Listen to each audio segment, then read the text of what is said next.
everyone. It's daunting to be shouting over the lunch service, but I hope that this works for you, and I will try to speak loudly. And Sam, your insights were wonderful, and I appreciate them. It really is so powerful to recognize and appreciate that the development community is still developing itself, that it's changing and challenging us in new ways as it evolves. I'm honored to join all of you. This is an incredibly diverse and dedicated group of people. You're on the front lines of humanitarian and development work. Certainly you and the organizations you represent embody all the principles that make us so proud to be part of the broader movement for a better and more just world. We see here a model for international assistance that can be and indeed must be as collaborative as it is compassionate. And though it involves many actors, it needs to speak better with one voice on behalf of the voiceless, to shape policy, to change lives, and to better strengthen the fabric of our global society. The Rockefeller Foundation is proud to join you in that pursuit. We are celebrating our centennial this year and next. I actually like to think of us as the Humphrey Bogart of development, an actor that is august and devastatingly good-looking, but old. So our very first grant was about 100 years ago. It was $100,000 to the American Red Cross, now a proud Interaction member, and I know that Sam is pleased that our funding has picked up since then. A little historical tidbit, actually an unknown one till we're doing deep dives in our archives in planning for the centennial. Until World War II, the Rockefeller Foundation provided more foreign aid than the United States government.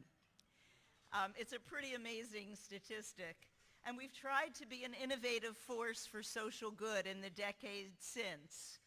But of course, the age of our foundation hasn't prevented us from adapting to the whirlwind of change that is the 21st century. In fact, I'd argue it's given us a unique vantage point.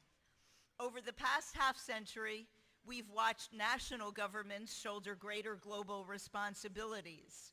We've seen bilateral and multilateral development agencies who have become really critical actors in the aid ecosystem.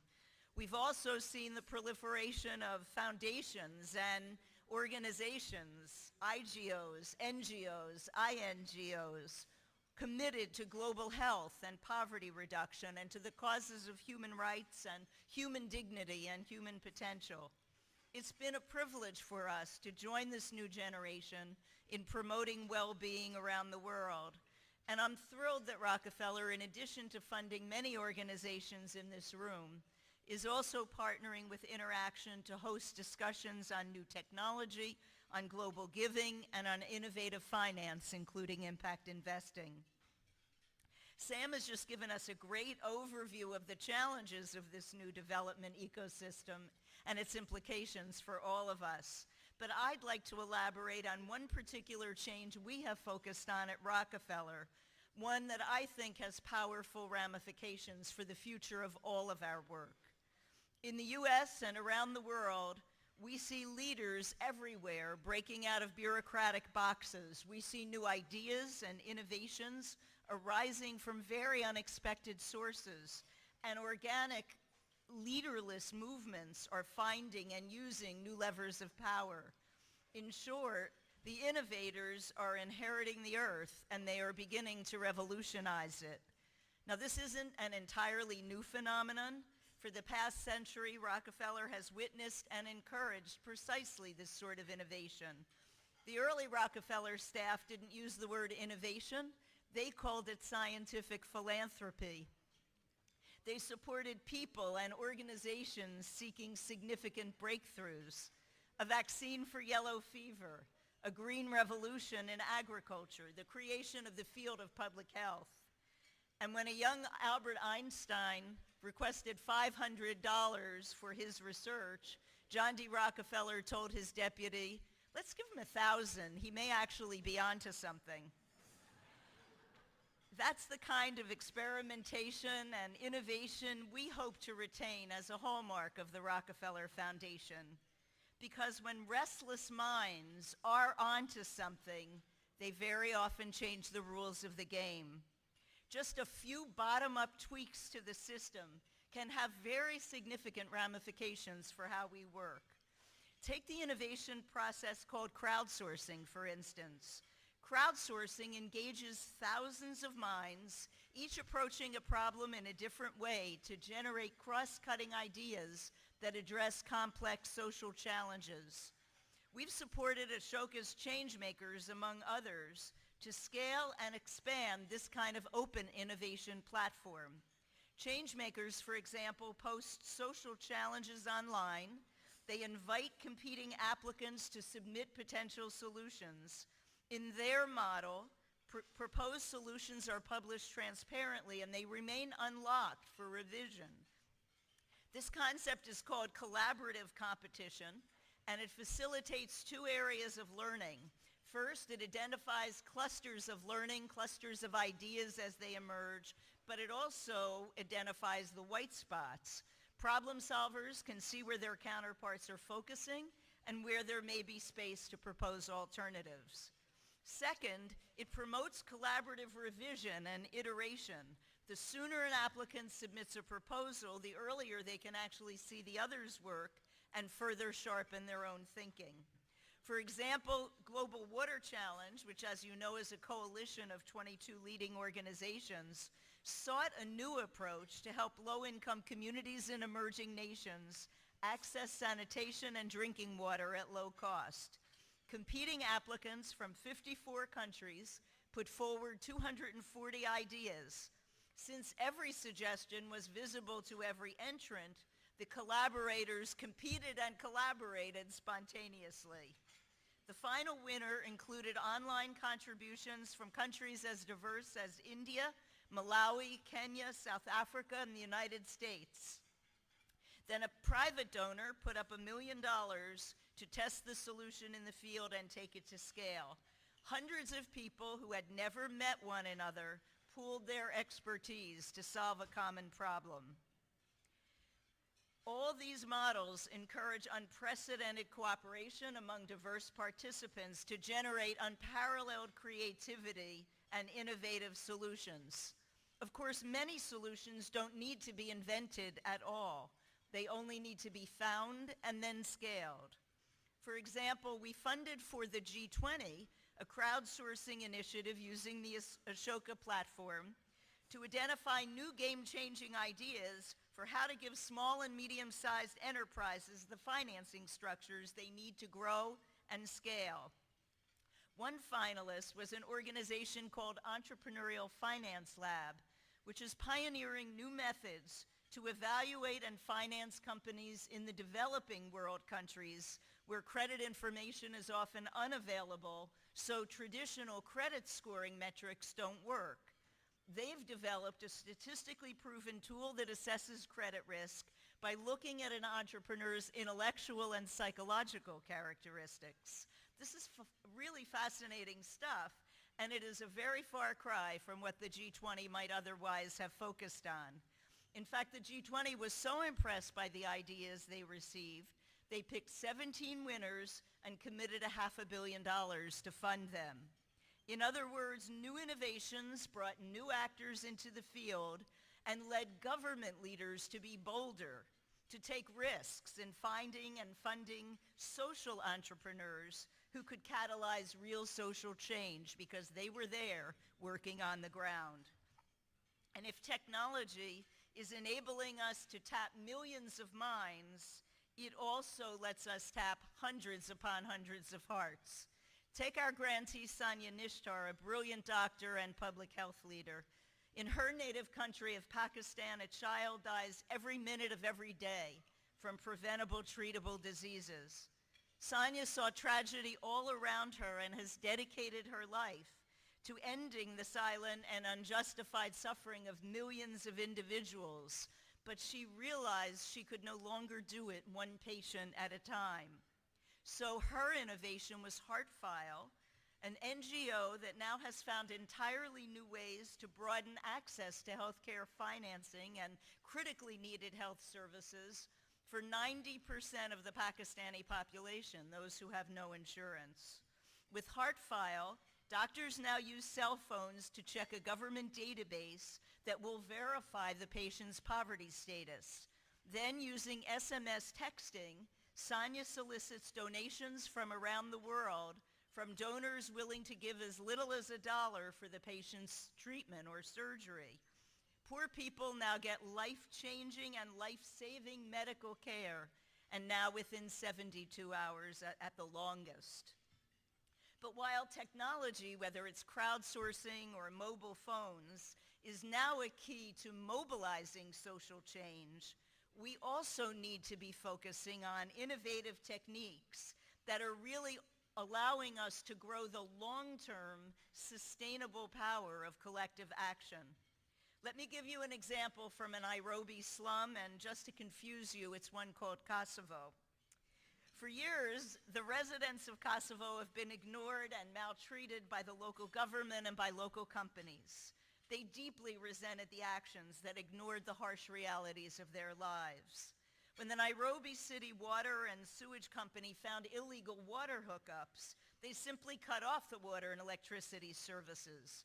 But of course, the residents had never received bills because people in slums don't have official addresses. And when the government proposed an initiative that would have raised all informal water hookups, then the slum dwellers began to organize. They realized that since they were uncounted in any census and not displayed on any city maps, the government and businesses could literally act as though they didn't count. The Kenyan Federation of Slum Dwellers and Pamoja Trust, which is a Rockefeller grantee, joined forces. They used their collective power to obtain formal connections to the water supply for the first time ever. They organized street committees to ensure that everyone would pay their fair share. They forced the municipal government to take notice. And when the World Bank subsequently invested $100 million in upgrading the human settlements in Nairobi, the slum dweller leaders were at the table. These slum dwellers are now part of a growing global movement to translate the innovative models of community empowerment into sustainable and tangible gains. And the NGO Slum Dwellers International has become a powerful voice with national governments and in the global development agenda. They're proving that even the world's most disenfranchised people can innovate. They can join creatively together, upending entrenched systems, creating sustainable movements to hold leadership accountable, to bring stakeholders together, and to facilitate the spread of new ideas and new ways of thinking. These are the new innovators. A virtual network of collaborative competitors, a passionate Pakistani physician, the poorest of the poor, the marginalized inhabitants of the slums, banding together, all demanding that they be counted. These are the new actors participating in and creating new models of civil society, while simultaneously transforming the relationship between stakeholders and across institutions. As everyone gathered here understands, it is the interaction of all these actors, old and new, that will have the next wave of world-changing potential. It is precisely because the roles these new actors play are so undefined that the interactions between them are in some ways so creative and so unprecedented that they are reshaping the development landscape, and we must take notice. One cautionary note: while opening our minds to practices that embrace these new innovations and new innovators, we know that isolated innovations alone will not sustain and scale the gains made. Many of you understand these lessons from previous decades of so-called innovations for development that were intended to save the world and never went to scale. Clever water pumps that sit broken and abandoned, new housing schemes that sit empty. Most failed to take into account the social and cultural factors, the context in which people live, or they fail to take into account the enabling policy and the regulatory environment that also needed to change. So while I'm a great proponent for the use and support of innovation for development, I do so with a commitment that understanding the context and the enabling environment that will make innovation thrive is just as important as supporting the innovations themselves. Rockefeller has helped to support a number of online platforms that provide this kind of knowledge and catalyze our community to better share information. Platforms like Information for Development and aiddata.org are promoting transparency and furthering our understanding of effective aid. NetHope and the crowdsourced Appropedia emphasize sharing technological solutions to humanitarian aid and sustainable development. All of these resources, which I urge you to explore if you haven't already, are enabling us to understand and to act in the development space more completely and more compassionately than ever. So this is a moment, as our plenary panel will talk with you about, of new roles, new rules, and new impact. Václav Havel, the late Czechoslovakian president, lived through and understood this sort of sweeping revolution. He once said, "The exercise of power is determined by thousands of interactions between the world of the powerful and that of the powerless. All the more so because these worlds are never divided by a sharp line. Everyone has a small part of himself in both." Havel, of course, the playwright who became president, knew that we all sometimes have to step into new roles. That, as he put it, we have a small part of ourselves in the world of the powerful and in the world of the most powerless. You have made it your mission to bridge this world, to put pressure on the powerful in behalf of the powerless. At the Rockefeller Foundation, we're facilitating that dynamic through our partnerships with like-minded funders and through the incredibly passionate and brilliant grantees that we're fortunate to support, who are seeing the world anew and adjusting their place in it accordingly. It can be a topsy-turvy endeavor navigating this still developing development world. But when I look at all that has been accomplished, when I see the truly stunning results of innovation applied to the great challenges of our times, I am energized by the promise that I see ahead, the promise that I hope to help with you to lead in this accelerating, exhilarating new century. Because to my mind, the best is yet to come. Thank you.